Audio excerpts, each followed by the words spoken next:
बिस्मिल्लाहिर्रहमानिर्रहीम। अस्सलाम वालेकुम। आखिरकार हुकूमत पंजाब ने बसंत और पतंगबाजी की मशरूत इजाज़त दे दी है। हुकूमत ने इस बार इजाज़त देने से पहले बड़े बड़े दावे किए हैं, यानी सिर्फ सूती डोर का इस्तेमाल होगा, हर पतंग और डोर पर QR कोड होगा, दुकानदार से लेकर बनाने वाले सब की रजिस्ट्रेशन ज़रूरी होगी, धाती या केमिकल डोर बनाने और बेचने वालों के लिए 3 से 5 साल कैद और भारी जुर्माने का भी ऐलान किया गया है।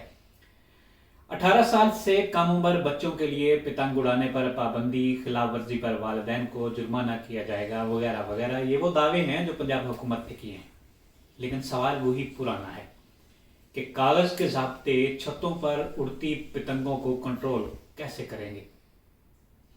इस मुल्क में कानून लिखने वालों का हमेशा एक मसला रहा है। कानून बनता है लेकिन इस पर अमल दरामद नहीं होता। इंसदाद पतंगबाजी एक्ट के तहत पतंगें जब्त हुई, बच्चे पकड़े गए, मगर कातिल डोर बनाने वालों पर हाथ डालने की बारी कभी नहीं आई। बाजार में माल आसानी से दस्तयाब रहा और ऊपर कहीं न कहीं ऊपर की कमाई का सिलसिला भी चलता रहा। पतंग कटने पर बू काटा की आवाजें लगाने वाले इंसानी गला काटने पर खामोश रहे। ये तजाद पाकिस्तानी मुआशरे का असल अलमिया है। अमलन हादसात रोके नहीं गए। पूरे पंजाब में दर्जनों वाकयात रिपोर्ट हुए। बाइक चलाने वालों के गले पर डोर लगने से कई मोटरसाइकिल सवार जख्मी हुए और कई मुस्तकिल तौर पर माजूर भी हो गए, और इसके अलावा बहुत सारे लोग तो अपनी जान से भी हाथ धो बैठे। हुकूमत पाबंदी लगाती रही, अवाम कानून तोड़ते रहे और दरमियान में आदादो शुमार बढ़ते रहे।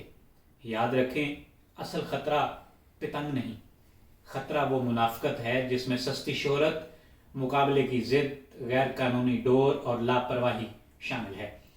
पतंग तो एक कागज है। जान उस वक्त जाती है जब शौक अकल से तजावुज कर जाती है। हुकूमत कहती है कि इस बार सब कुछ सख्त कंट्रोल्ड होगा, मगर अमल दरामद बयानों से और कागजी कार्रवाई से नहीं होता। हुकूमत वाकई संजीदा है तो धाती या केमिकल डोर बनाने वालों के खिलाफ असल कार्रवाई होनी चाहिए। पुलिस छतों पर दौड़ते बच्चों की बजाय मैन्युफैक्चरिंग नेटवर्क पकड़े। पतंगबाजी के लिए मखसूस और महफूज मकामात मुख्तस हों।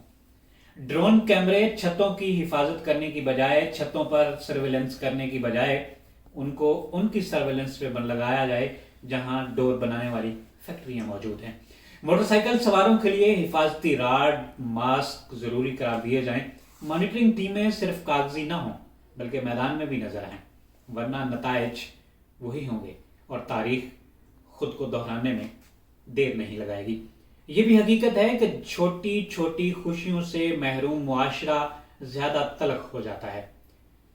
शायद बसंत की वापसी को से लोगों के कुछ रंग, कुछ तफरी और कुछ हंसने खेलने का मौका मिले, मगर खेल खेल रहना चाहिए। किसी का शोक नहीं बनना चाहिए, न किसी की गोद और न किसी का सुहाग उजड़ना चाहिए। बसंत को वापस लाना शायद आसान है, मगर बसंत को महफूज रखना सबसे मुश्किल काम है। वक्त बताएगा कि ये फैसला जश्न बहार लाया है या खतरात की एक और लहर लाया है। आज के लिए इतना ही। इजाज़त दीजिए। अल्लाह निगहबान।